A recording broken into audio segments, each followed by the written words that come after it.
Selamat pagi, saudara-saudara sekalian.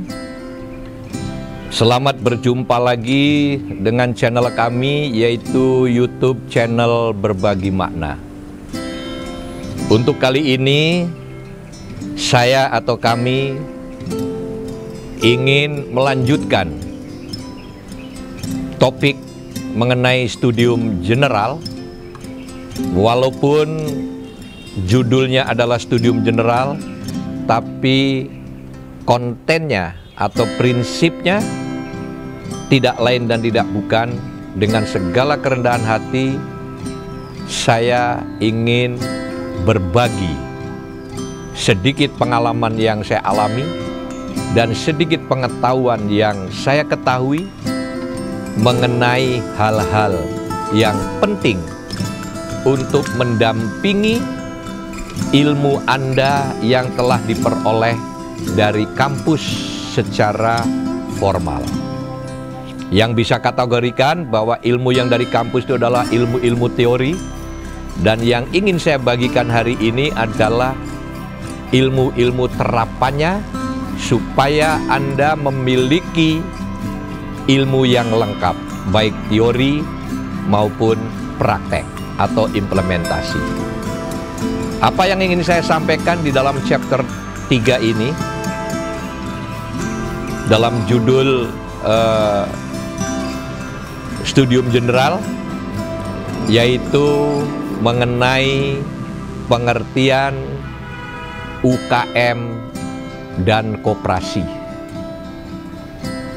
UKM adalah usaha kecil menengah yang beda dengan pengusaha besar. Dan kenapa saya kaitkan dengan koperasi? Karena secara formal Kementerian UKM ini selalu digandengkan dengan koperasi. Yang kedua, memang kegiatan koperasi ini adalah sebuah kegiatan yang komunal, yang terdiri banyak anggota, yang mana anggotanya itu adalah relatif setara tetapi mempunyai satu tujuan. Jadi saudara-saudara sekalian, dalam studium general kali ini yang ingin saya bawakan, judulnya adalah UKM strip koperasi.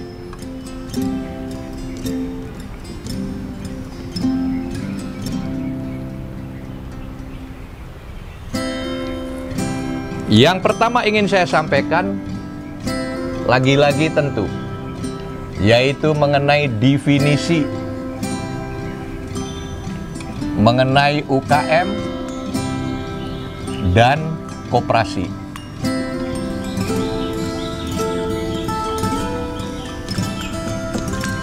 Nah, yang ingin saya sampaikan dalam pemahaman atau definisi mengenai UKM, yang pertama,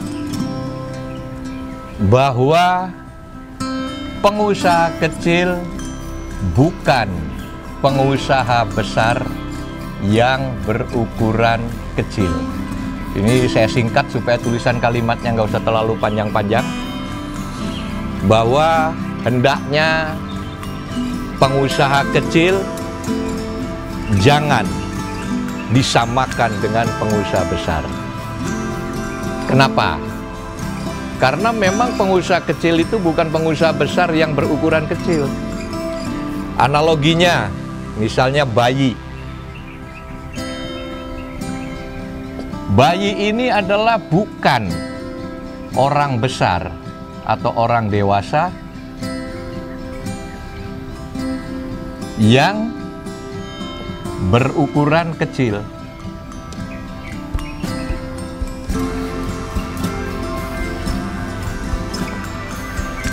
Sebagai contoh, bayi dan orang dewasa dua-duanya sama manusia. Tetapi bayi tidak sama dengan orang dewasa yang berukuran kecil.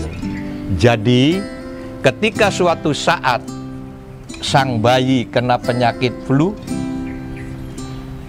yang obatnya harus dikasih obat A 3 kali sehari, bukan berarti kalau orang dewasa sakit flu dengan obat 3 kali sehari, bukan berarti kalau bayi juga flu dikasih obat A juga dengan 1 kali sehari. Hanya pengecilan skala. Jadi saya ulangi, bayi bukan orang dewasa yang berukuran kecil. Sebagai contoh, kalau bayi itu sakit flu harus dikasih obat A sekali sehari, atau dibalik, kalau orang dewasa sakit flu dengan obat A 3 kali sehari, bukan berarti kalau bayi juga kena flu obatnya sekali sehari, hanya pengecilan skala. Karena apa? Bayi dan orang dewasa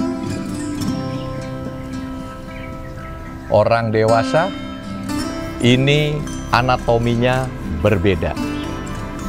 Nah, demikian pula kalau saya mengatakan pengusaha kecil bukan pengusaha besar yang berukuran kecil, analogi dari bayi dan orang dewasa, kalau pengusaha besar harus dikasih kredit misalnya 100 miliar,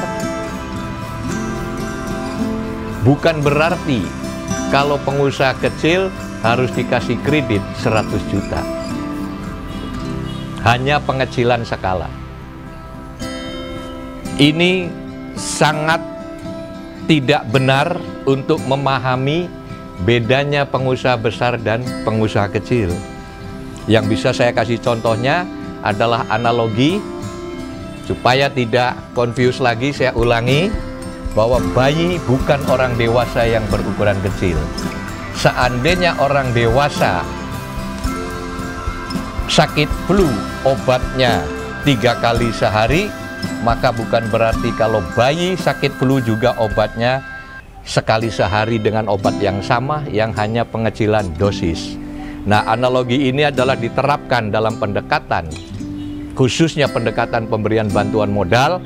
Kalau pengusaha besar, para konglomerat harus dikasih kredit misalnya 100 miliar, bukan berarti kalau pengusaha kecil pun harus dikasih kredit 100 juta.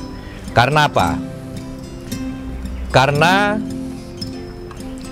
bagi pengusaha kecil,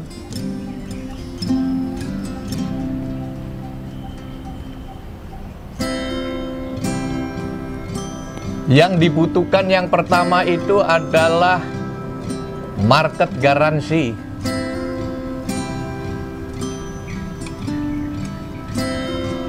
Jaminan pasar.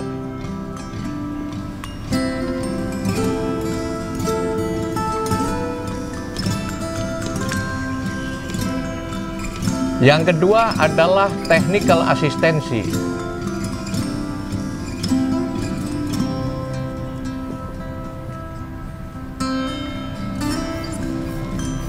Ini yang dibutuhkan oleh pengusaha kecil. Bukan semata-mata dan bukan yang utama uang. Bahkan kalau pengusaha kecil salah pendekatan, yaitu didekatinya dengan bantuan uang, itu bisa rusak. Bisa dipakai untuk keperluan-keperluan yang tidak ada kaitannya dengan bisnis, yang akhirnya tidak mencapai tujuan yang diperoleh dengan adanya bantuan. Jadi pengusaha kecil yang dibutuhkan 2 hal, yaitu market garansi, jaminan pasar, dan technical asistensi. Sebagai contoh, Pak Asep ini ada order furniture sebanyak 1 juta pieces. Itu adalah jaminan pasar. Nah, untuk memenuhi jaminan atau adanya peluang pasar ini, pengusaha kecil harus di-guide, harus dituntun mengenai teknikalnya. Bahwa Pak Asep, kalau kamu bisa mengerjakannya manut dengan proses yang harus diikuti A, B, C, D, E, maka produk Anda akan diterima, dan ini ordernya ada 1 juta pieces per tahun. Nah, itulah yang paling dibutuhkan oleh pengusaha kecil. Karena apa? saya ingin menekankan dalam ilmu terapan pengertian mengenai pengusaha kecil, bukan pengusaha besar yang berukuran kecil. Banyak sekali pengusaha-pengusaha kecil yang didekati dengan cara pemberian kapital, pemberian bantuan uang, yang akhirnya berantakan, nggak karu-karuan, karena memang bukan itu yang dibutuhkan. Yang dibutuhkan adalah dua hal: market garanti dan technical asistensi. Sebagai contoh, ketika ada orang asing datang ke sebuah daerah mau melakukan kegiatan proyek, antisipasi supaya masyarakat tidak protes terhadap kehadiran dia dalam berinvestasi, maka rakyat dididik untuk melakukan kegiatan tertentu. Misalnya waktu itu rakyat dididik untuk beternak kepiting lunak.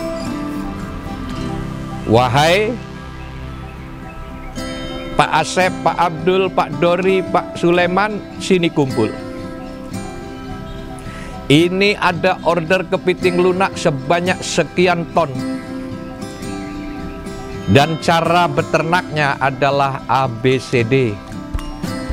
Jadi kalau Anda mau patuh terhadap proses beternak kepiting lunak ABCD, maka ini ordernya sudah menanti sejumlah sekian ratus ton per satuan waktu.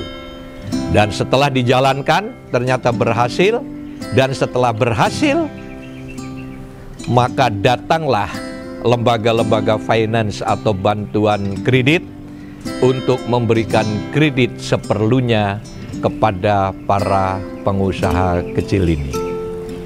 Ini saya ulangi, perlu saya tekankan bahwa pengusaha kecil bukan pengusaha besar yang berukuran kecil, dan pemikiran ini pernah saya sampaikan dalam ratas kabinet di Istana Negara, dan waktu itu juga ada yang merespon seorang menteri bahwa saya setuju dengan definisinya Mas Noto bahwa pengusaha kecil bukan pengusaha besar yang berukuran kecil, yang analoginya bahwa anak kecil bukan orang dewasa yang berukuran kecil. Jadi analogi ini maksudnya adalah bentuk contoh persamaan yang dipakai supaya mudah difahami. Nah, ini tadi yang saya sampaikan mengenai pengusaha kecil. Yang berikutnya, karena di situ juga saya sampaikan adalah pengusaha kecil strip koperasi. Kita harus memahami dulu koperasi itu apa. Kalau dalam bahasa Inggrisnya koperasi adalah cooperation, yaitu sebuah bentuk kerjasama yang mana bentuk kerjasamanya itu terdiri atas orang-orang yang sekelas atau setara yang dihimpun, dan karena mereka memiliki tujuan yang sama. Nah, oleh karena mereka adalah orang-orang yang terhimpun dalam suatu himpunan yang bernama koperasi, maka diharapkan value atau nilai dari koperasi itu adalah sebagai berikut. Jadi kalau saya tadi menyampaikan bahwa UKM itu analoginya bahwa pengusaha kecil bukan pengusaha besar yang berukuran kecil. Nah, kali ini kita ngomong soal koperasi. Prinsip yang dianut dalam koperasi ini bisa kita ibaratkan seperti sapu lidi. Sebagai contoh, kalau kita punya satu batang lidi, kemudian bisa menggeser kertas sebanyak 1 cm, berarti kalau ada 100 batang lidi, maka kertas ini akan tergeser menjadi 100 cm. Oke? Saya ulangi. Untuk menjelaskan bahwa koperasi itu ibarat sapu lidi adalah sebagai berikut. Kalau satu batang lidi bisa menggeser kertas sejarak 1 cm, berarti kalau satu batang lidi dijejer-jejer 100 lidi, masing-masing menggeser 1 cm, maka 100 batang lidi kertas itu akan tergeser 100 cm. Ini titik pokoknya. Ketika lidi-lidi itu belum dibendel menjadi sapu lidi. Tetapi ketika 100 lidi ini dibendel menjadi sapu lidi, maka kertas ini bisa tergeser, bisa 500 cm dan seterusnya. Faham maksudnya ya? Jadi saudara-saudara sekalian, untuk mempermudah Anda dalam memahami apa yang kami sampaikan, kami tidak akan bosan-bosan selalu menjelaskannya secara analogis. Jadi seperti koperasi, bahwa ibaratnya sapu lidi. Jika satu batang lidi bisa menggeser kertas 1 cm, maka 100 lidi secara sendirian atau secara sendiri-sendiri, maka kertas itu akan tergeser 100 cm. Tetapi kalau lidi yang 100 itu dihimpun, diikat menjadi sapu lidi dari 100 batang yang tadi, maka kertas bisa tergeser menjadi 500 cm atau bahkan 1000 cm. Inilah yang disebut sinergi dalam kata umumnya. Jadi sapu lidi yang dihimpun ini adalah menganut berlaku hukum sinergi. Tetapi di mana-mana saya koreksi, yang benar, lebih benar adalah bukan sinergi, tetapi inergi. Kenapa saya lebih suka dengan kata inergi bukan sinergi? Karena kalau sinergi itu asalnya dari kata sigma atau energi yang disigma. Tapi kalau inergi adalah energi yang diintegralkan.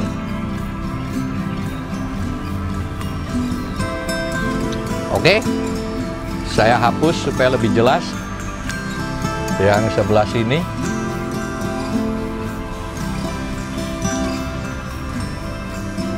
Selama ini populer kita dengan istilah sinergi. Ini asal-usulnya adalah pengertian dari energi yang disigmakan. Nah, kalau sigma itu 1 tambah 1 tambah 1 itu pasti 3. Tapi kalau energi yang disigmakan, yang diintegralkan, integral energi, 1 tambah 1 tambah 1 itu bisa menjadi 30 atau bahkan 300. Karena di sini ada fungsi yang bernama turunan dan turunan. Jadi inilah pengertian UKM dan koperasi, yang mana UKM pengusaha kecil, bukan pengusaha besar yang berukuran kecil, dan Anda atau kita semua mengetahui bahwa ada beberapa kekurangan yang sekarang masih mengidap dalam kehidupan pengusaha kecil. Yang pertama, mohon maaf, tidak adanya disiplin waktu. Yang kedua, tidak adanya disiplin janji mengenai pembayaran dan mengenai jadinya sebuah produk. Yang ketiga, administrasinya belum tertib. Yang keempat, mereka malas untuk berkembang, alias cepat puas. Yang kelima, tidak getol untuk mencari informasi Yang keenam, malas untuk berinovasi. Dan yang ketujuh, yang sebetulnya yang pertama adalah tidak concern atau tidak care, tidak peduli dengan syarat-syarat legalitas mengenai bikin akte, SIUP, TDP, NPWP. Persyaratan-persyaratan formil ini biasanya pengusaha kecil itu sering lalai, dan karena kelalaian itulah para pengusaha kecil sering mendapatkan suatu hukuman dari negara, yaitu berupa denda, dan denda. Sebagai contoh, saya pernah melihat sendiri ada pengusaha kecil yang bergerak di bidang gula batu. Karena lalai terhadap surat-surat formal, surat-surat legalitas yang harus diurusnya, akhirnya mereka kena punishment, harus membayar puluhan juta. Hal lain dari pengusaha kecil yang perlu kita perlu kita perbaiki adalah kurang concern terhadap kualitas. Yang penting kalau dagangannya sudah laris, dia rasanya sudah selesai dan tidak ada kemauan lagi untuk meningkatkan kualitas dari produk yang mereka produksi. Jadi saudara-saudara sekalian, dalam chapter yang ketiga ini saya membawakan mengenai pengusaha kecil, bukan pengusaha besar yang berukuran kecil, dan bagian lain adalah koperasi. Kenapa saya menganggap bahwa pengusaha kecil dan koperasi ini penting untuk saudara-saudara ketahui di lapangan? Karena banyak benefit yang bisa kita petik baik oleh masyarakat maupun oleh negara. Yang pertama, kegiatan pengusaha kecil atau ekonomi perumahan ekonomi kecil ini adalah merupakan bantalan ekonomi yang kuat dan liat. Yang kedua, pengusaha kecil ini adalah kegiatan usaha yang sangat banyak menyerap tenaga kerja. Yang ketiga, pengusaha kecil ini juga biasanya bisa menggunakan hal-hal yang ada di sekelilingnya yang tidak perlu menggunakan produk-produk atau bahan baku, bahan pembantu yang harus impor dan lain sebagainya. Tetapi makna yang paling penting dari UKM ini adalah jenis kegiatan usaha yang bagi keperluan negara adalah lapisan bisnis yang sangat liat dan kuat, yaitu merupakan bantalan ekonomi nasional yang kuat dan liat. Oleh karena itu, Kementerian Koperasi dan UKM itu sangat getol memberikan suatu bantuan-bantuan terhadap pengusaha kecil dan menengah ini. Hanya saja mungkin selama ini bahwa kementerian masih ada beberapa kesalahan di sana-sini, terutama mendiagnosa. Ibarat dokter itu salah diagnosa terhadap pasiennya, sehingga sering sekali memberikan obatnya keliru, padahal obat itu bukan malah mengobati, malah bisa menghancurkan. Jadi itu saudara-saudara, dalam chapter yang ketiga ini saya membawakan judul ekonomi usaha kecil menengah dan koperasi, karena koperasi dan pengusaha kecil ini adalah kegiatan yang dimiliki oleh sebagian besar penduduk Republik Indonesia yang merupakan bantalan ekonomi yang kuat dan liat. Saya kira itu, semoga bermanfaat. Terima kasih.